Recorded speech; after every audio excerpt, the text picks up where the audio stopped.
Mistérios Antigos, a Pedra de Roseta. O Museu Britânico em Londres está repleto de notáveis antiguidades do Egito Antigo.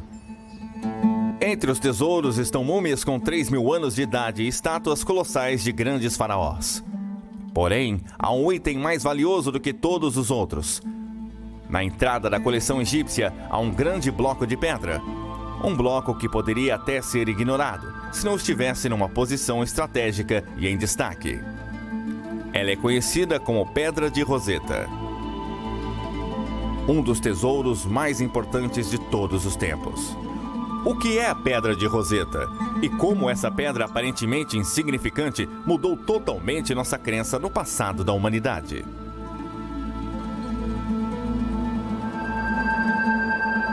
Durante 2.000 anos, a história do Egito Antigo ficou enterrada nas areias do tempo. Viajantes e estudantes tinham conhecimento da existência desse povo misterioso, porém nada era conhecido sobre eles. Que homens construíram essas pirâmides gigantescas do tamanho de montanhas?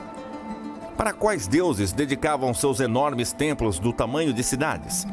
E por que preservavam seus mortos, enterrando-os com seus tesouros?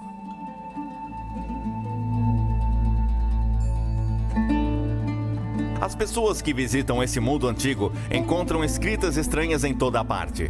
Chamados de hieróglifos pelos gregos, essa linguagem mística está presente nos templos, nos monumentos e nos túmulos. Paredes estão desenhadas com imagens bizarras de animais, cabeças humanas e formas desconhecidas. Muitas pinturas de egípcios dando oferendas a deuses com cabeça de animal. Até mesmo seus mortos eram enterrados com essas escrituras sagradas em suas mortalhas e túmulos. O que dizem essas estranhas gravuras? Será que os egípcios possuíam medicina com magia negra e armas poderosas? Será que nos forneceriam respostas aos mistérios da Bíblia? Era necessária uma pista, uma chave para se decifrar o mistério. Assim como a redescoberta do Antigo Egito, a descoberta de uma pedra incomum e intrigante seria apenas o início. Na época de Cristo, os antigos egípcios já eram lendas de um passado distante. Historiadores gregos e romanos só conseguiam supor o conhecimento que essa poderosa civilização chegou a possuir.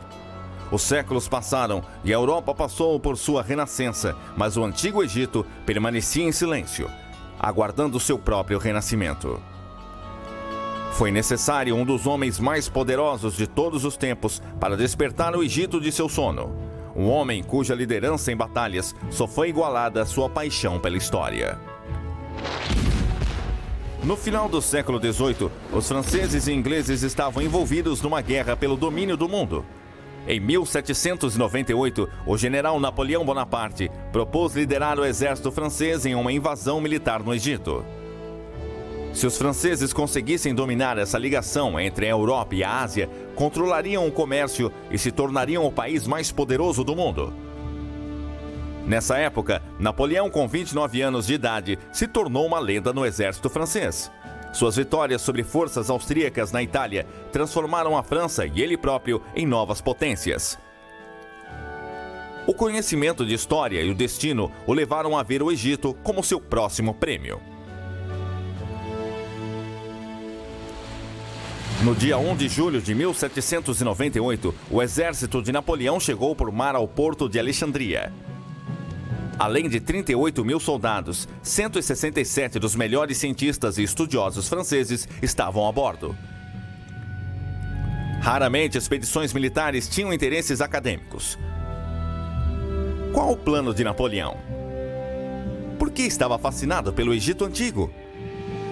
Assim como Alexandre o Grande, Napoleão também acreditava que seu destino era anexar o Egito em sua caminhada para conquistar o mundo? O egocêntrico Napoleão viu o Egito não só como a base de um império. Ele conhecia suas lendas, seu poder e sua história. Era a terra dos faraós. Seus reis eram considerados deuses por seus súditos. Eles governaram a maior civilização do mundo durante 2.000 anos. Napoleão estava determinado a descobrir seus segredos. Assim como Júlio César, Napoleão acreditava que podia conquistar o coração e a mente dos egípcios. Será que ele achava que seria o novo faraó deles? Como membro do Instituto Francês de Egiptologia, Napoleão escolheu pessoalmente os estudiosos que formariam sua equipe expedicionária.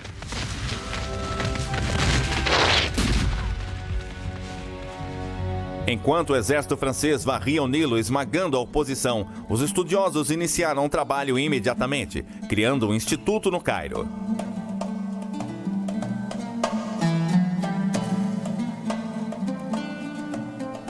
Ele se tornou o quartel-general da expedição acadêmica de Napoleão.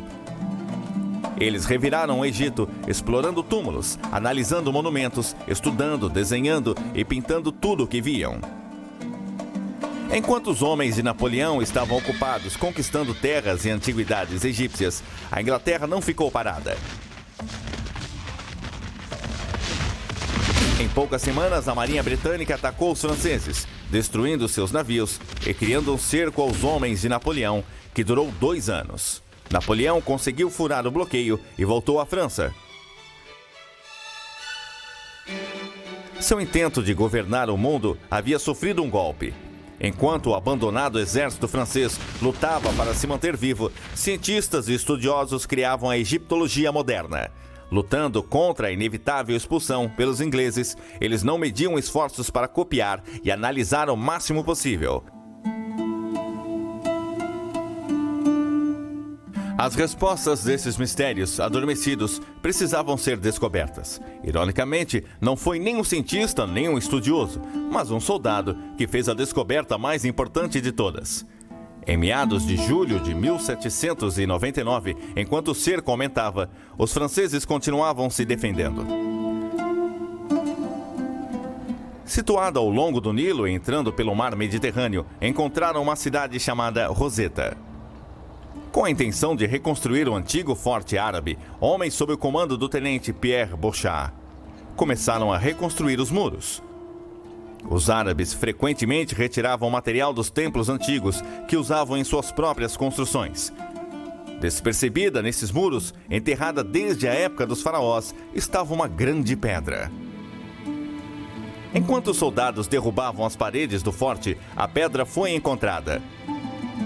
Imediatamente, os soldados perceberam uma coisa estranha e potencialmente valiosa. Nesse bloco de pedra, havia 3 tipos de escrita: grego, uma escrita egípcia cursiva chamada demótico e hieróglifos. Chamada de Pedra de Roseta, ela media 112 centímetros de altura e 75 centímetros de largura. Pesava cerca de 680 quilos. O general francês Jacques Menot mandou que ela fosse enviada ao Instituto no Cairo para traduzirem o grego. O que estava escrito? Será que o grego poderia ser usado para a tradução dos hieróglifos?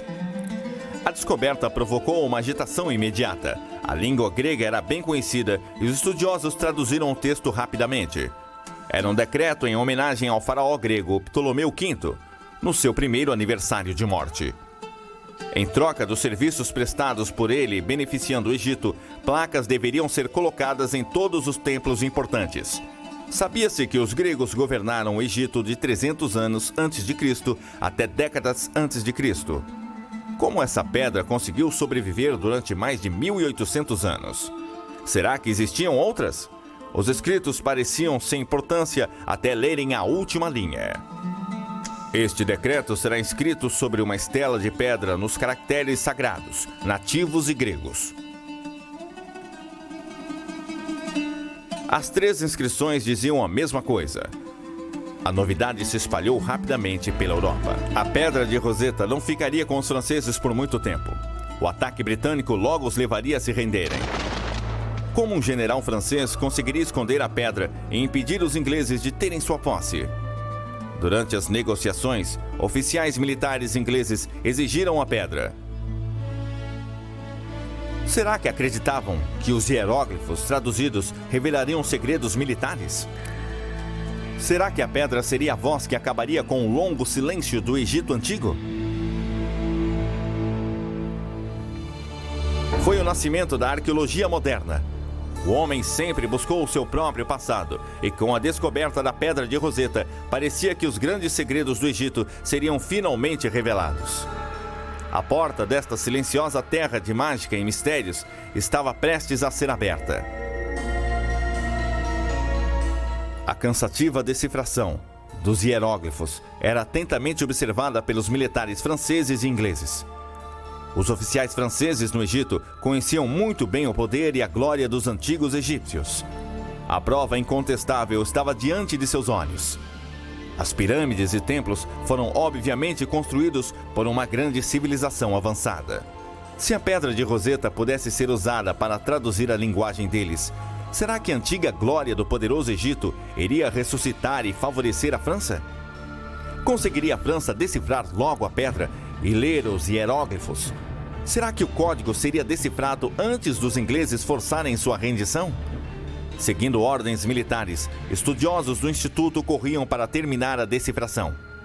Havia 3 textos escritos na pedra, cada um em uma língua diferente. Lendo de cima para baixo, havia hieróglifos, demótico e grego. A seção em grego informava que a pedra continha a mesma informação nas 3 línguas. O grego era facilmente entendido. Porém, vários obstáculos atrapalhavam a tradução dos 2 textos egípcios. Em primeiro lugar, ninguém lia nem falava a língua egípcia há mais de 2000 anos. Os franceses não sabiam o que aqueles símbolos e palavras egípcias significavam. Seriam os sinais fonéticos como o alfabeto ou pitóricos como a escrita chinesa? Sem pistas, eles tiveram que começar por suposições. Um segundo problema é que a pedra estava quebrada no topo e nas laterais. A parte de hieróglifos no topo era mais danificada. Só existiam 14 linhas de texto. A parte intermediária em demótico tinha as 32 linhas de texto, mas estava quebrada do lado direito. O texto em grego tinha 54 linhas. Os frustrados franceses não tinham como saber que palavras ou linhas dos textos correspondiam às palavras em grego. Parecia que o tempo não estava a favor deles. Em agosto de 1801, 2 anos após a descoberta da Pedra de Roseta, os ingleses finalizaram o cerco, atacando e forçando os franceses a saírem do Egito. Como parte do acordo de retirada, oficiais militares franceses puderam ficar com todos os seus bens pessoais. Porém, um instituto no Cairo teve que entregar todas as suas descobertas. Os estudiosos ficaram furiosos.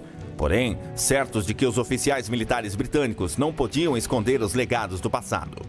O Egito pertencia à humanidade. O que aconteceria com esses tesouros inestimáveis? O general Jacques Menot, agora no comando depois do retorno de Napoleão à França, tentou manter a Pedra de Roseta em posse francesa. Fracassou ao tentar retirar a pedra do Egito por navio. Então Menot a embrulhou em panos e a escondeu entre seus pertences pessoais. Se confrontado, Menot diria que era um bem pessoal seu e, portanto, não sujeito à confiscação. Sabendo que os franceses tentariam tirar a Pedra de Roseta do país, os militares britânicos levaram William Hamilton da Grécia para o Egito. Ele conhecia bem as antiguidades do mundo. Na Grécia, ele foi útil na aquisição de mármores do Partenon em Atenas. Os ingleses sabiam que ele não sairia do Egito sem mais tesouros para o rei.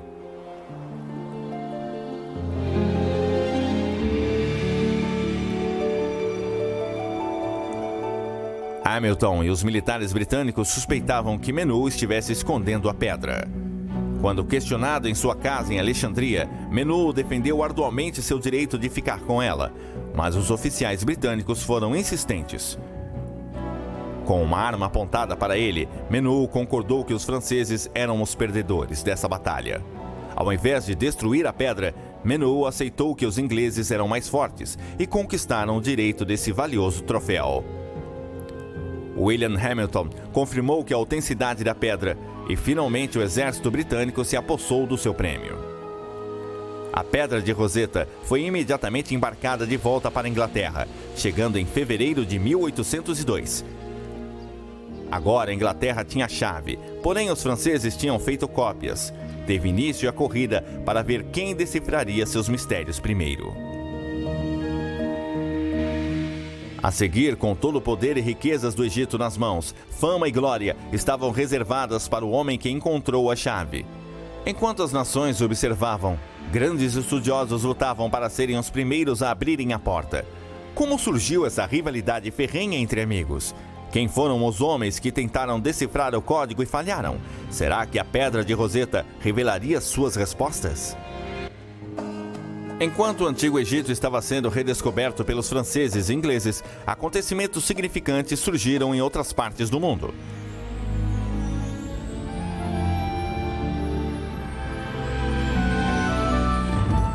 Os Estados Unidos dobraram de tamanho ao assinarem a compra da Louisiana em 1803.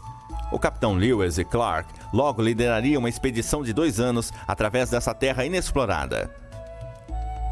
Thomas Elgin capturou a imaginação do público quando conseguiu pegar as esculturas do Partenon na Grécia e levá-las de navio para a Inglaterra.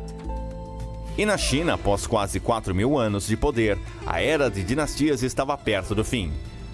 A dinastia Manchu seria a última. No início de 1800, notícias de relatórios de áreas do mundo recentemente exploradas surpreenderam o público europeu e americano. Nenhuma descoberta era inacreditável. Qualquer coisa parecia possível. À medida que a notícia sobre as riquezas das maravilhas egípcias começou a circular, o fascínio por todas as coisas egípcias se tornou insaciável. E agora, com a chave para a linguagem egípcia nas mãos, todos os olhos estavam voltados para a descodificação da Pedra de Roseta. Após sua chegada em Londres em 1802, cópias do texto da pedra começaram a circular por universidades de toda a Europa. A corrida pela decifração começava a se transformar no maior mistério do mundo. Suas respostas estavam destinadas a mudar nossa visão sobre religião, ciência e história. Até que ponto nossas crenças na Bíblia seriam afetadas? Que remédios mágicos e tecnologias seriam descobertos? Como desapareceu uma civilização tão avançada? Quando especialistas em línguas começaram a estudar a relação entre as 3 escritas, não havia nenhum padrão evidente. A pedra quebrada parecia impedir qualquer possibilidade de combinar palavras e sentenças. Nenhum hieróglifo nem frase podiam ser identificados positivamente. Como executar essa tarefa aparentemente impossível? Quais os primeiros passos? Desesperados atrás de pistas, estudiosos foram buscar ajuda no passado. O primeiro relato da língua egípcia é um livro grego escrito por Orapola, supostamente um sacerdote egípcio. Ele escreveu bastante sobre o uso e o significado dos hieróglifos. Seu livro sobre hieróglifos do século V a.C. tornou-se o ponto de partida de futuras crenças. Orapola escreveu sobre 189 hieróglifos diferentes. Em cada um, ele detalhou sua descrição e seu significado mitológico. Apesar de relatar detalhes específicos em cada símbolo, Orapola nunca os combinou para formar frases ou parágrafos. Muitas de suas descobertas estavam corretas, porém seu trabalho também continha erros. Estudiosos que tentavam decifrar a Pedra de Roseta também consultavam descobertas de historiadores da Idade Média. Quando a Europa entrou na Renascença, a influência religiosa apoiava a ideia de que os hieróglifos continham respostas para os mistérios bíblicos. Estudiosos também analisaram o trabalho de um matemático alemão, professor Athanasius Kircher. Ele se tornou uma autoridade reconhecida em hieróglifos por volta de 1650. Assim como Orapola, antes dele, Kircher descreveu cada hieróglifo como representação de uma ideia ou conceito. Diferentemente de Orapola, Kircher começou a combiná-los em palavras e frases. Além disso, Kircher simplesmente criou traduções imaginárias. Suas anotações interessantes levaram até o Papa a acreditar que ele realmente sabia ler a linguagem egípcia. Mais de um século depois, na época da expedição de Napoleão, os estudos de Kircher ainda eram considerados verdadeiros. O que os primeiros estudiosos que tentavam decifrar a Pedra de Roseta descobriram no passado, no fato e na ficção, é que os hieróglifos eram pitóricos, semelhantes à escrita de caracteres orientais. Cada hieróglifo representava uma palavra ou ideia. Só depois que essas teorias passadas foram abandonadas, é que a Pedra de Roseta pôde finalmente revelar suas pistas. Em 1802, Sylvester de Saussure, da França, e Johann Åkerblad, da Suécia, foram os primeiros a abandonar as ideias do passado e a tentar uma nova abordagem. De Saussure e Åkerblad seguiram a premissa de que a linguagem demótica usava o sistema de linguagem ocidental. Marcaram um grande número de palavras gregas que se repetiam, incluindo os pronomes ele ou dele e a palavra grego. Depois pesquisaram o texto em demótico à procura de palavras que se repetiam aparentemente no mesmo local. Eles perceberam que nos locais onde essas palavras apareciam em grego, apareciam em local parecido em demótico. Apesar de seus primeiros passos na tradução do texto em demótico terem sido promissores, de Sócio e Aqueblad desistiram. Falharam em desvendar o código de hieróglifos. 3 anos após a descoberta da Pedra de Roseta, abrir o portal dos segredos do Antigo Egito era mais complexo do que alguém havia imaginado. Os maiores estudiosos da Europa estavam começando a achar que os mistérios do Egito ficariam ocultos para sempre. Após a tentativa de Sócio e Aqueblad, mais de uma década se passou sem alguma tentativa séria. Apesar do fascínio público pelo Egito Antigo continuar crescendo, a Pedra de Roseta estava esquecida. Os que pensavam em tentar decifrar os hieróglifos viam no fracasso de Sócio e Aqueblad um legado intimidador. No verão de 1814, um médico, físico e linguista londrino de 41 anos levou uma cópia da Pedra de Roseta para sua casa no campo. Ele decidiu passar suas férias de verão analisando aquele enigma. Desta vez, a Pedra de Roseta começaria a falar. Young pressentiu que muito do misticismo que cercava o Egito Antigo era bobagem. Ele não acreditava que segredos do universo seriam descobertos. O que o atraiu na Pedra de Roseta foi o problema, um mistério não resolvido, e ele queria uma chance para desvendá-lo. Young começou se concentrando nas palavras. Ele as localizou no texto em grego, onde as palavras apareciam mais de uma vez. Depois, tentou encontrar frases no texto em demótico, em que havia grupos de símbolos que se repetiam no mesmo número de vezes. Utilizando esse sistema de combinações, Young foi sistematicamente identificando 86 traduções em demótico, incluindo as palavras rei, Ptolomeu e Egito. O sucesso inicial de Young o levou a continuar com seus esforços, além de onde de Sócio e Aqueblad haviam parado. Egiptólogos sempre foram fascinados por hieróglifos, cercados por linhas ovais.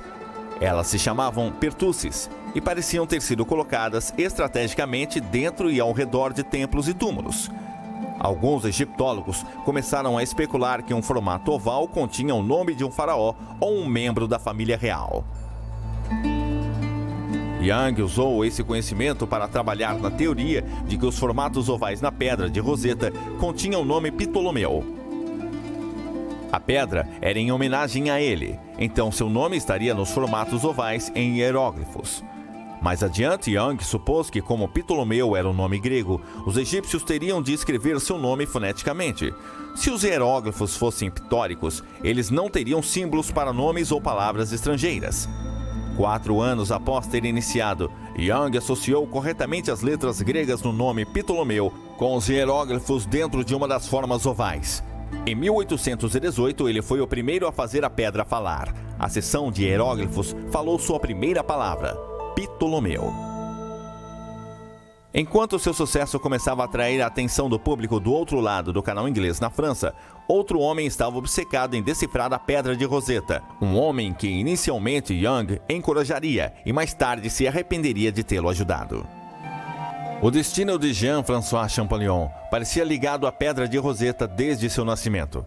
Conta uma lenda francesa que sua mãe acamada recebeu a visita de um feiticeiro meses antes de Jean-François nascer.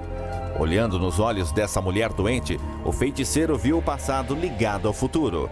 Ele previu que o filho ainda não nascido dessa mulher seria aquele que levaria luz aos séculos passados.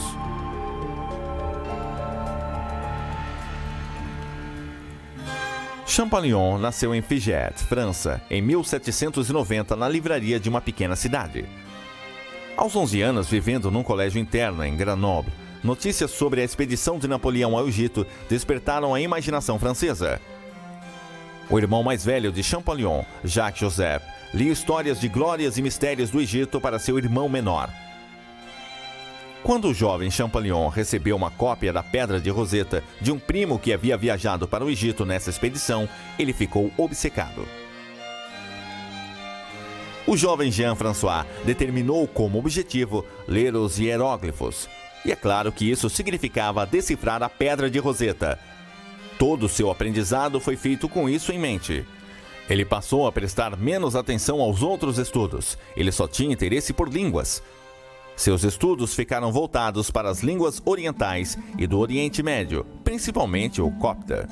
Copta também tinha sido a língua falada pelos cristãos no Egito e escrita em grego. Os estudos iniciais de Champollion estavam focados na decifração da linguagem demótica e sua relação com a copta. Inicialmente, ele havia acreditado que os hieróglifos eram simbólicos, que eram misteriosos e não poderiam ser decifrados de uma maneira comum. Porém, quase que ao mesmo tempo em que Young, Champollion começou a perceber os mesmos elos entre os nomes gregos e os hieróglifos em destaques ovais. Ao ter contato com relatórios do trabalho de Thomas Young, Champollion percebeu imediatamente que ele estava certo. Champollion iria assumir o trabalho de Young e levá-lo adiante. Após obter a inscrição de uma forma oval conhecida de Cleópatra do Templo de Philae, Champollion percebeu que se Ptolomeu e Cleópatra tivessem letras em comum, seus hieróglifos também teriam sinais em comum. Quando Champollion alinhou os nomes em hieróglifos, os sinais de P, L e O se encaixaram. Champollion provou a teoria de Young de que nomes estrangeiros eram escritos foneticamente na linguagem dos hieróglifos. Agora, a porta estava aberta e Champollion poderia passar por ela. Champollion deu uma olhada na cópia de uma inscrição do grande templo de Karnak. Essa inscrição continha o nome de um rei que se repetia muitas vezes. O nome do rei estava escrito com 3 sinais. No topo havia um disco de sol. Champollion sabia que em copta o nome do sol em egípcio antigo se pronunciava Ra. No final havia uma letra que Thomas Young havia identificado, a letra S. Ela estava escrita 2 vezes. Agora ele tinha o nome de um rei que começava com Ra e terminava com S. O sinal do meio era um mistério, não havia sido decifrado por Young nem por ninguém. Porém, Champollion localizou esse sinal na pedra de Roseta. Ele aparecia diversas vezes. Sempre que aparecia, o grego correspondente era traduzido na ideia de nascimento ou nascer. Champollion sabia que em copta dar à luz era Messé. Ele tinha um nome de rei, começava com Ra, no meio Messé e no fim S. A reação de Young aos esforços de Champollion foi conflitante. Ele estava feliz em ver alguém continuando o seu trabalho, mas estava irado por Champollion se recusar a dar algum crédito a ele. Champollion podia ter tido as mesmas ideias, mas seu trabalho não foi publicado. O de Young foi. Quando finalmente Champollion publicou seus resultados, ele se tornou assunto de Paris. Toda a França comemorou o fato de um francês ter decifrado os hieróglifos primeiro, e Champollion não poderia ser incomodado com controvérsias. Seu enorme trabalho cresceu e seus esforços continuaram com impressionante tenacidade e velocidade. Ele estava determinado a montar uma lista completa de todos os faraós e a data que estiveram no poder. Em 1824, Champollion havia montado um alfabeto de hieróglifos, que continha 21 letras. Todo o trabalho de Champollion foi executado em uma mesa usando cópias de inscrições que outros haviam fornecido. O que aconteceria quando ele viajasse ao Egito e olhasse para os hieróglifos pela primeira vez? Será que os hieróglifos falariam? O que eles finalmente iriam dizer? Ele queria viajar ao Egito. Em 1828, com a ajuda do Museu de Turim, na Itália, Champollion organizou uma expedição para viajar pelo Rio Nilo. Esta foi a maior investida científica ao Egito desde Napoleão. A viagem de Champollion comprovou que seus métodos estavam corretos. Ele conseguiu ler a linguagem dos antigos egípcios nas próprias paredes dos templos. Seu esforço em traduzir os hieróglifos recebeu sozinho o crédito na criação da ciência da egiptologia. O Egito não era mais a terra do silêncio. Agora ele falava conosco através do passado. Nomes de faraós como Ramsés e Tutnes eram lendários. Agora seus rostos pareciam ser identificados. Saberíamos quando governaram e em que templos rezavam. Depois de voltar a Paris, Champollion continuou seu trabalho com material suficiente para escrever a história definitiva do Egito. Infelizmente, ele não chegou a conseguir isso. No dia 4 de março de 1832, Jean-François Champollion faleceu.